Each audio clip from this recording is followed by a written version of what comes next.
Today's edition of the podcast is brought to you by Coach Me Plus. Coach Me Plus is the leader in athlete management software and a product that I've been lucky enough to be using for a little over a year now.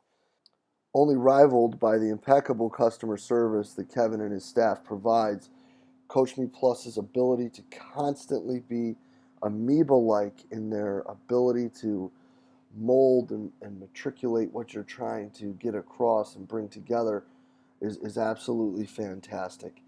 Their constant pursuit of better ways and better methods and innovations and progress to their own product is absolutely fantastic. Go over to CoachMePlus.com.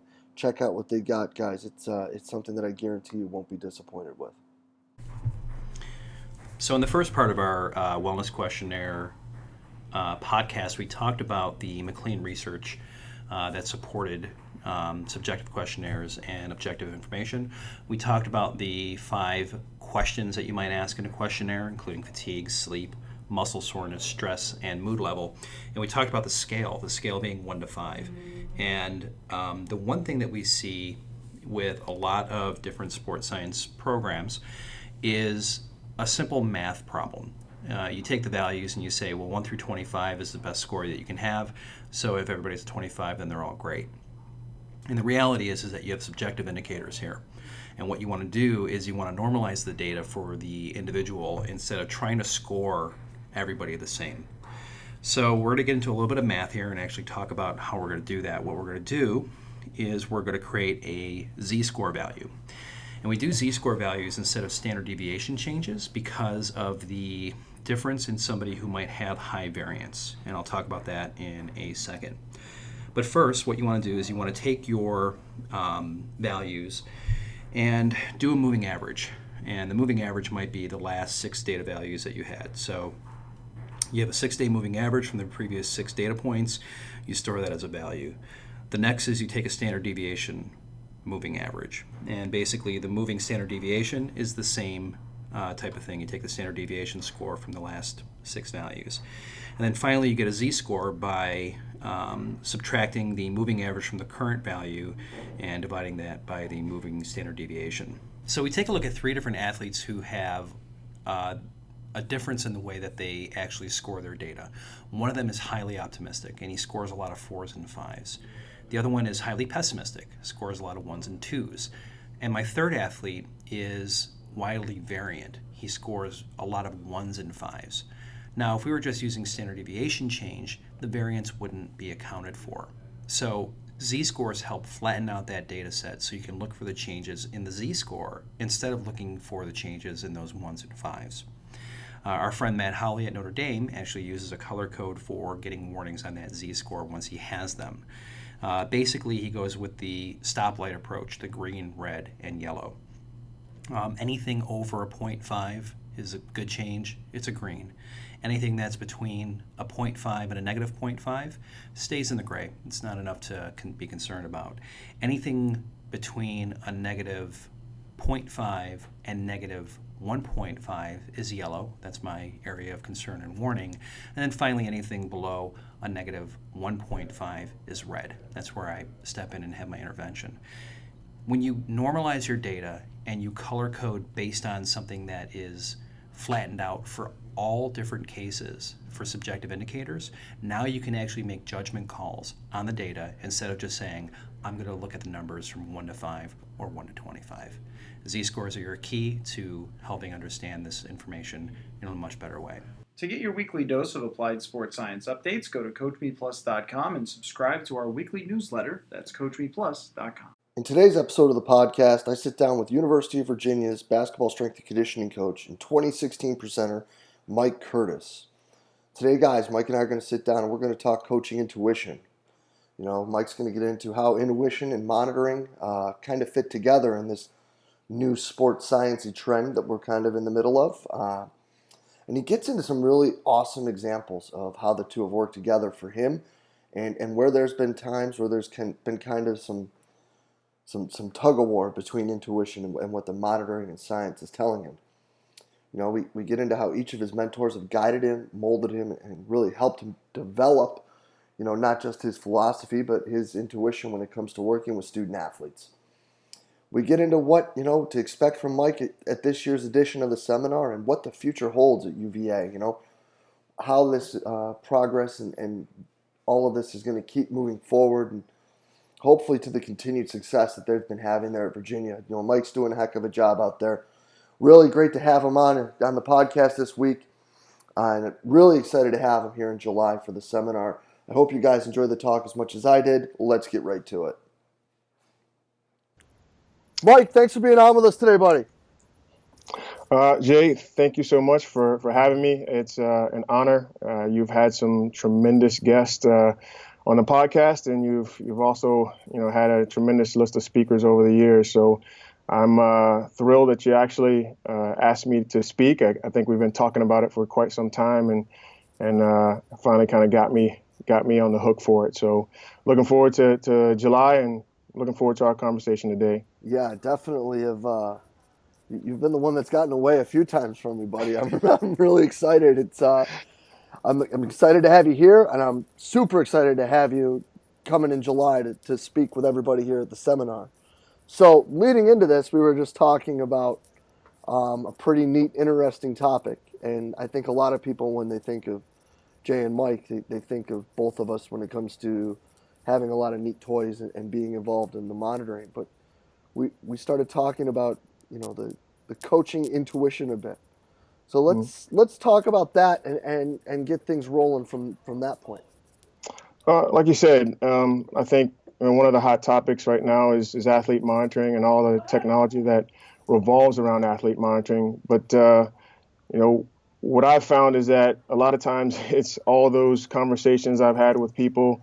It's the years of mistakes that I've made in terms of training athletes of not only basketball but different sports that have kind of laid the foundation for me as a coach in terms of programming, developing a system, and the monitoring part of it is just something that supports all the things that I've learned over these years in terms of training athletes. So with that being said, it's a small piece. It's a big piece, but it's a small piece.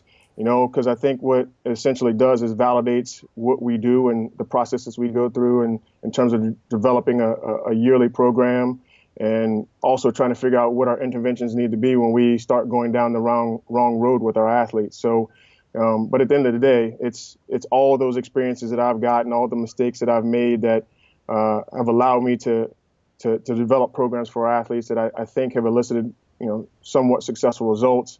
But at the same time, the monitoring has been something that's, I think, thus far validated my learning experiences as a coach and all the mistakes that I've made to kind of get me to this point now in terms of, I think, developing, pseudo-effective programs for our athletes.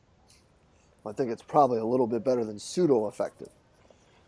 We'll see. I think I'm blessed to be in an environment where our coaches have done a phenomenal job in terms of bringing athletes here that are bought into the process, that do what we ask of them. When we sit them down and try to educate them as to what this 4-year process is going to entail, they are willing to do whatever it is along the way to help facilitate an adaptation and address those rate limiters that they have, which has kind of allowed us to be in the situation that we've been in, which is 3 seasons now that we've won 30, 30, and 29 games and competed for ACC regular season and postseason championships. So, without those things, without a head coach that actually listens to what I have to say, and athletes that listen and actually also give feedback to me as to how the training process is going, we wouldn't be in this situation that we've been in.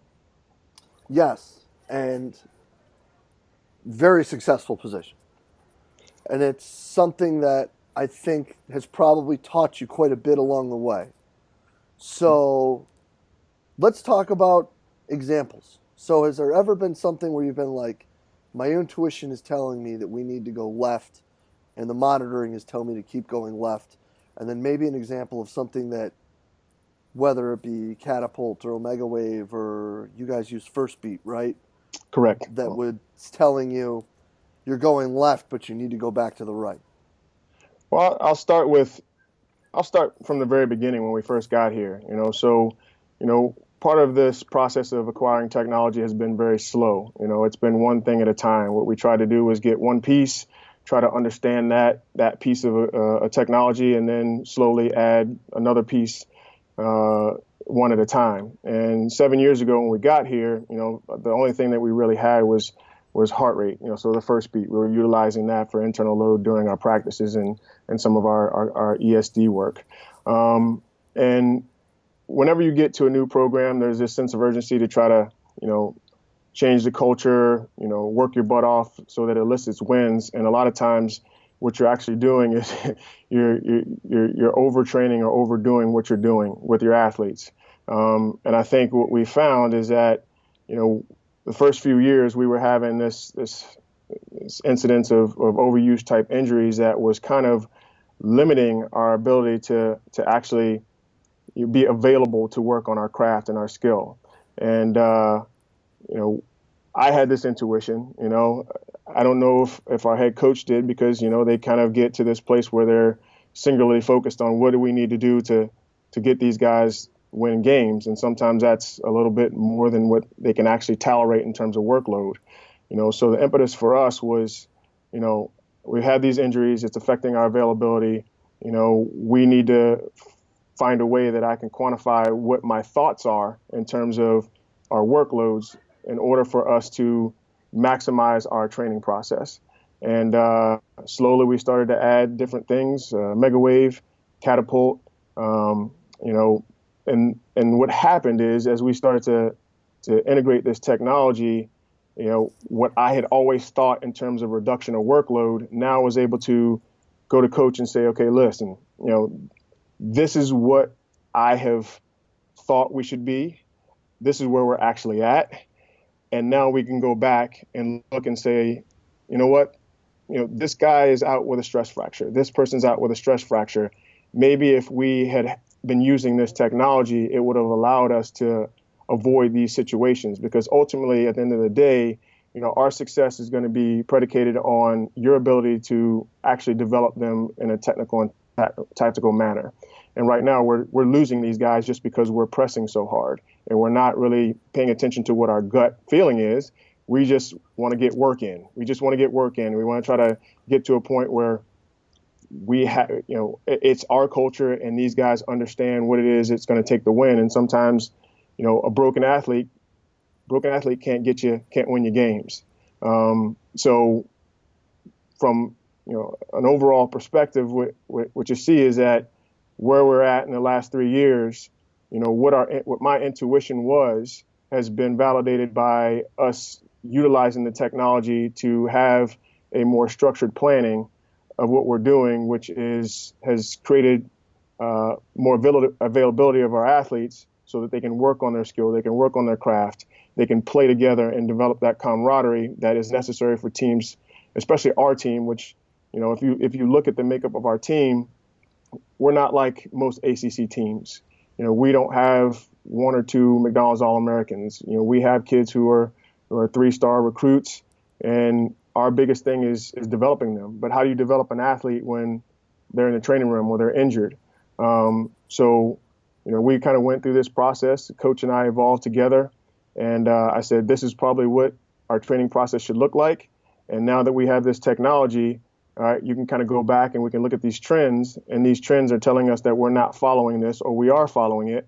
And then we make our change, we make our intervention. And I think the process, has this evolution of us working together and kind of utilizing the technology to support what our thoughts are has evolved into, I think a program now that's been perennially a top 15, top 10 program. But a lot of that has to do with just the availability of our athletes on a daily basis.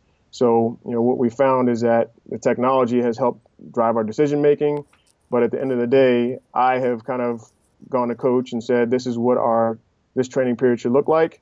And then on a daily basis, we go back and we look and see if that information on that information on the megawave is all reflective of what we had planned early on. If it's not, we make a change. If it is, we keep on the path that we originally thought was going to be necessary to elicit some success. No, that's fantastic. And it's been said numerous times that the greatest ability an athlete can have is eligibility, right? So Exactly. if they're sitting there with sports med all the time or they're in a boot, they're not going to be able to help you, whether it be in the developmental process or in actual competition. Yeah, and for us, the last 3 years, we haven't had any injuries missed due to what would be classified as an overuse injury. Everything that we've had has been some traumatic acute injury, whether it's a broken hand, a concussion. We've had this issue with the appendicitis that have had guys miss games, and we haven't had one game missed due to an overuse type of injury after we've started to utilize the technology to drive our decision making. And I think that's what's helped us kind of get to the place that we've gotten in terms of wins and losses. Yeah, I mean, if your best players aren't playing, then you're in trouble. Yeah. So going back, you spent some time in the league and you learned under some people who are very good when it comes to assisting with them and their eligibility. Let's talk about some of your past influences and how they have impacted on, your thoughts, your beliefs, and your intuition, and then how that's connected with the tech. Well, when I was a student here, my undergrad degree was in sports medicine. Ended up staying here and getting a master's in exercise physiology. So a large portion of what my undergrad curriculum was more focused to athletic training and physical therapy, pre-physical therapy type of thing. So I've always kind of thought in a movement-based way, but to stack on top of that, I had a great mentor here when I was a grad assistant whose name was Tony Decker, who introduced me to Olympic lifts, who introduced me to Eastern Bloc training, all those things, and that was an amazing experience. And started my career, went off to some other places, and while I was at the University of Dayton, I had a phenomenal young athlete on the women's soccer team who just happened to be from Chicago and who trained at Vermeil Sport and Fitness. So she was training at the Berto Center. So she was a phenomenal athlete. I was like, what is it that you're doing that has gotten you to this point where you are so much further ahead than every one of these athletes that I have here in any other sport? And that young lady introduced me to Al Vermeil, Mike Gattone, and Eric Helland. And those guys kind of opened my eyes up to other things. Obviously, guys like Coach Vermeil have been influenced by just about every big name there is. So to kind of be introduced to him and then have a relationship with Eric and Mike that continues to this day. I don't talk to Coach Vermeil pretty much at all anymore, but Eric and Mike are guys that I still call every once in a while to make sure that I'm still learning. But those guys influence me in terms of my overall perspective, in terms of training, the utilization of Olympic lifts for those now who it actually fits, but just training overall. I think some of the things that was passed on to me in terms of Charlie Francis from Coach Vermeil and Eric and those guys have benefited our program tremendously to this point. And then obviously I get the opportunity to move on to the NBA, and that's a different beast, an absolute different beast. Sometimes when you're passionate about development, you don't necessarily get to go through the developmental process when you're in that environment. Much of what I would liken NBA strength conditioning to is triage training. So much of what you're doing is making sure that you're managing stress. I think we do that on this level as strength conditioning coaches for the collegiate level. But when you talk about 82, 90, 100 games, whatever it may be, that if you're fortunate enough to work with a team that's a good team and go to the playoffs, is that you are, for the most part, just managing stress. So guys will come in for a training exposure or lift exposure that's 10 or 15 minutes. It may just, consist of things that most people would, consider as prehabilitation type exercises, things of that nature. And, you learn a lot. I learned a lot in that situation in terms of what I brought to the collegiate environment, because, with movement being a key focus for me, to go through the evaluation process to kind of see what it is that may be a rate limiter in terms of movement, and then come up with a strategy to lay a foundation for us to be able to actually train guys at this level. That was a big part of learning for me in terms of how to make people better movers. And now I've taken that lesson in a collision environment to make sure foundationally that all our guys are good movers, so that we can eventually get to a place where we can load them. So, in terms of how we look at things now, I look at things from a perspective of, we're going to establish competency first, and then we're going to, move to capacity, and then we're going to load. So, if you want to know what that means, I want to make sure that you're a competent mover, and then I want to see you be able to exhibit competence and technical proficiency in not only weight training, but biomechanical things as it relates to movement under fatigue and through volume. And then once you're able to do that, we can add load to those things in terms of weight, velocity, speed, other things like that. But I think from all those experiences that I got throughout my career, it's kind of led me to this point now where we have a holistic program, a holistic approach that is centered on making sure that each individual athlete their rate limiters are addressed. And it's not just a shotgun approach that we have, but all those experiences kind of led me to this thing where I want to try to find out what's going to be a rate limiter to that athlete's performance.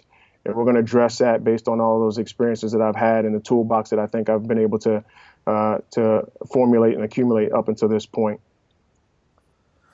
Yeah, and those are some big time people to have, there as resources, and a lot of people from different ends of the spectrum as well.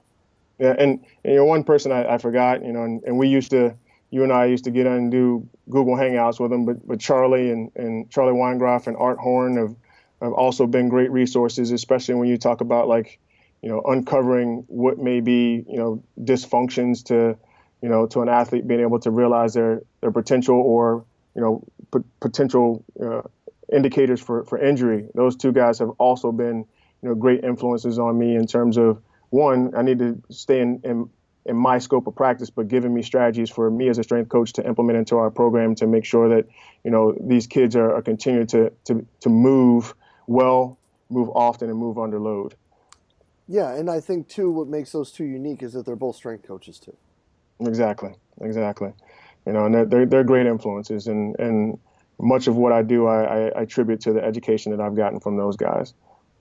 Yeah, no, that's awesome. So speaking of education and speaking of the summer, let's talk about the summer. What can people expect to hear from Mike Curtis when he's in Richmond, Virginia, July 15th and 16th?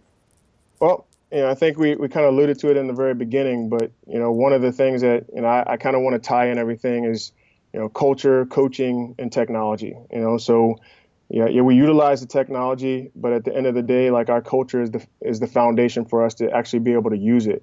And in between, it's how do I actually coach? So you're gonna, hear me talk about programming and how I kind of approach the yearly process. And for us, all of our guys are typically here for 4 years. So how I approach 4 years of training, but essentially, the process that we go through in terms of educating our athletes early on as to what they're going to have to endure in order to realize their goals and their true potential. You're gonna get that, and then you're gonna kind of get some of the information that we've gotten from our technology in terms of how it drives our decision making, what we found in terms of how it helps me communicate with the coach. So one of the things that we've gotten to now is that through our data we've normalized each individual player and what their averages are as it relates to practices and games and other things like that. But we also developed an equation that we can look at that allows me to communicate with the coach in terms of just duration. So I'm just sitting there telling coach, practice should be this duration. And then we know that it's going to be in some window in terms of what the catapult numbers spit out to us. It took us a few data points to get to that point, but, we have found an equation that we can just kind of say, we're going to punch this in. I want this player load to be this, and it'll spit back a time. And then I communicate that with our coach. So you'll get insight to those things. And I think just an open and honest kind of look at what we've done and the mistakes that I've made and then where we hope that, we can kind of move in the future in terms of utilizing those three components. So the culture, the coaching, and the technology to help us in terms of sustainable success here at University of Virginia. That's awesome, and I can't wait to hear about that. Especially, I mean, shoot, the first time we started talking about all this stuff, it was about equations and Excel formulas and what we Yeah, can get going. So that's super cool, man.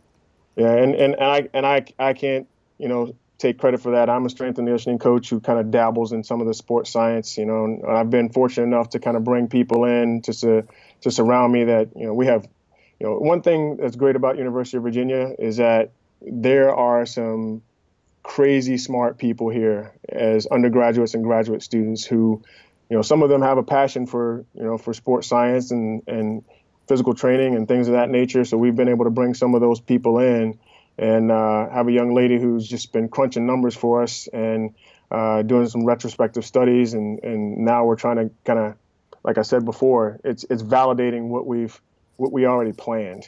So I hope to shed light on that, give some information as how those things have helped me, help our team. But I just want to let people know that I'm a pretty simple strength coach. I try to keep everything basic, and like I said, the technology on top of it is just something that helps drive our decisions and validate what we've always thought we were doing is right for most part. Yeah, it's funny how that seems to be the common theme is that, the simple stuff is the stuff that works and that all the stuff needs to drive communication. No, absolutely. I mean, when we talk about things like, mega wave, we talk about, some of the information that gives us back, for the most part, what that does is it elicits conversation between myself and the athlete. So when these kids come in, we try to go through this educational process of understanding, rest, hydration, nutrition, how to set yourself up for sleep, things of that nature, but also like coping skills. I think one of the things that, some of these kids lack in this new generation is the ability to kind of deal with social stress, academic stress, the stress that's associated with the expectations of being on the basketball team. And, we both know that it's going to manifest itself in what we see in that omega wave data, so what we have to do is kind of educate them on how to kind of develop strategies and cope with these things. And a lot of these kids just don't know, especially when it comes to the social stress. And, I have this, this private facility and business on the side that is kind of focused on long-term athletic development, and there's just this, this phenomenon called achievement by proxy syndrome, which is basically like parents and coaches living their dreams through their kids. And I think I see that quite frequently. And I think what it has contributed to is a lack of ability for these kids to deal with stress, because they always feel like they're not living up to the expectations of their parents, their peers, all those other people. And you and I both know those things will manifest themselves and hinder our training if they don't have strategies in order to deal with those things. So one of the things that we try to do is just have conversations. And sometimes, like I said, the mega wave just elicits conversation. How you doing?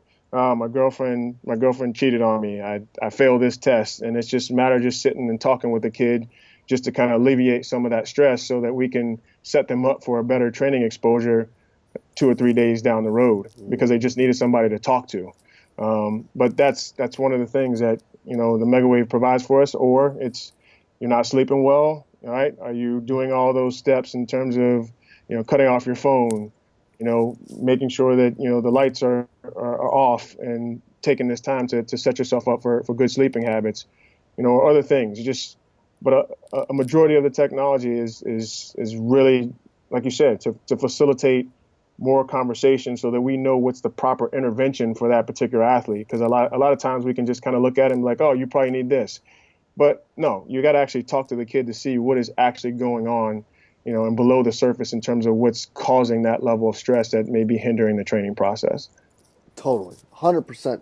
So now looking at all this, looking at the past and looking at how you guys have evolved, what's next? What do you think the future holds with all of this at Virginia? Well, Jay, I mean, we've, and I think where we're at is we're still trying to learn. Like I said, every year that we've brought in a new piece of technology, we've tried to master that one piece of technology, and I don't know that we'll ever master one thing, but from that, kind of integrating it into the overall kind of athlete monitoring system, trying to figure out what it means, what's the most important thing that we actually need to look at, because a lot of this stuff can give you just noise, and trying to figure out what's the best metric and information from those things to help drive our decision making. So from that standpoint, I think it's continued to learn. Right now, I don't know that there's much more that we need to add in terms of technology without kind of paralyzing us. So I think just getting better at what it is that we have, because the reality of it is, everything that we have now in terms of Catapult and, Omega Wave and, GymAware and all those things, we're probably only 2.5 years into having all those things with us. And quite frankly, I don't think that's enough time to have figured all those things out. So we're still in the process of collecting all that data, looking at it retrospectively, and then kind of also figuring out how we actually communicate these things to our coach.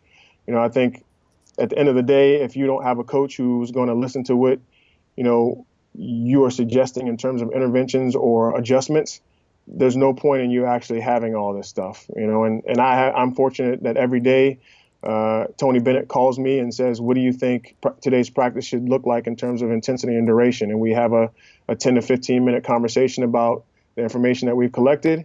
And what I try to do is, like I said before, keep it as simple. And we've kind of streamlined that down into me just saying, practice should be this duration. And in addition to that, because much of our practices follow the same structure, there may be key elements that he wants to get accomplished. And in me trying to manipulate that, it's okay, this drill should be 8 minutes instead of 10, or this drill should be 4 minutes instead of 6, so that we end up with that total duration in terms of what we want the player load to be, or what we expect the IMAs or player load per minute to be for that particular training exposure. So, it's just kind of just getting to a place where we absolutely have a level of communication with our coach that continues to drive our decision making, and making sure that we're looking at the correct metrics and not getting bogged down in noise. Yeah, man, the continual evolution that is figuring out all of these numbers and allowing that to be better at driving your decision making is a fun task. Yeah, it's a fun task, and it's a large task too, just because there's so much information you can get from all this, but being able to actually decide what is the most critical information is the hardest part, And for us, I don't know how you kind of go about, your decision making process, but one of the things that we've kind of done is streamline our process down to making decisions based on our key players. So those players who are those 7, 8, 9, 10 players, making sure that we're focusing on the data that's from those players and not just kind of taking a whole team average. I think sometimes people can kind of look at it and be like, oh, I'm going to look at the average or the totality of it. But when it comes down to it, it's those key players, those players who are going to win you games that you need to drive your decision making based off of. Lost a little light out here. There we go. Yeah, I got a motion sensor, and sometimes when you just sit here, it doesn't. It clicks off. No. But yeah, it's that's one of the things that we've also learned over time, was to streamline all our information down to those players that are the ones that actually affect your winning and losing. And for those other kids, the volume of activity and load is actually not going to be to the same level of those kids who are playing the majority of minutes. So when it comes to them, we actually know that we can actually train them a little bit harder. But it's those kids that are key players that we're ultimately trying to manage that stress.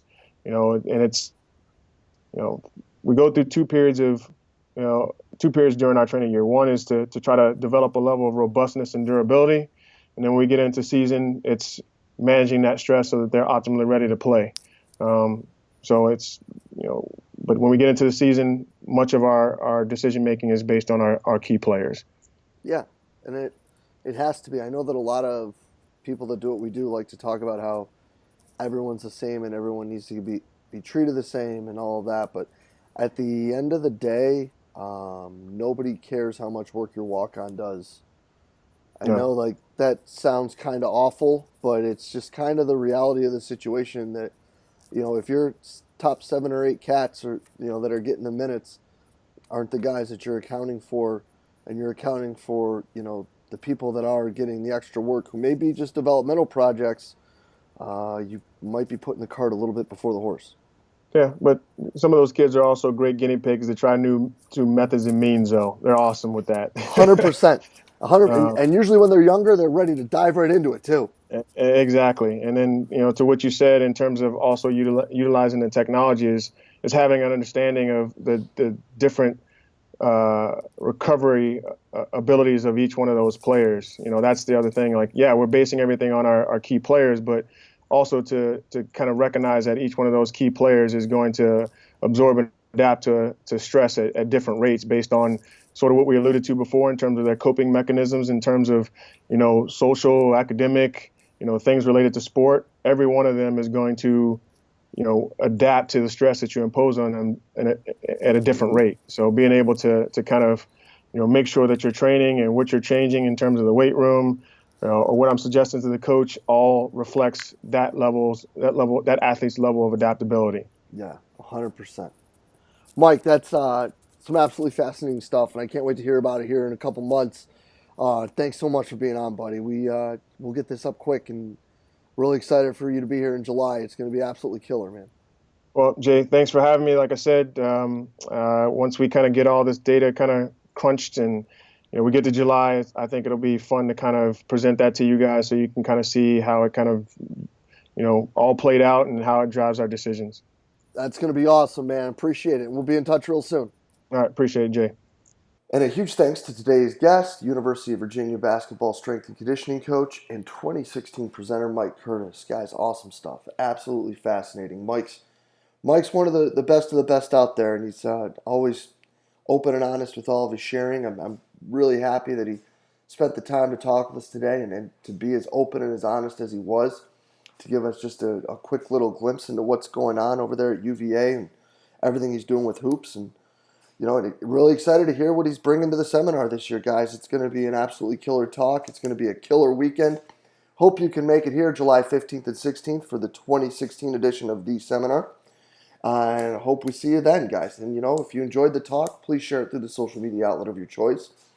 And we're just trying to get good information out to great coaches. So we will be back next week, guys, with another awesome guest. Thanks for being part of what we do here at Central Virginia Sport Performance. We'll be back next week with another awesome guest. We will see you then.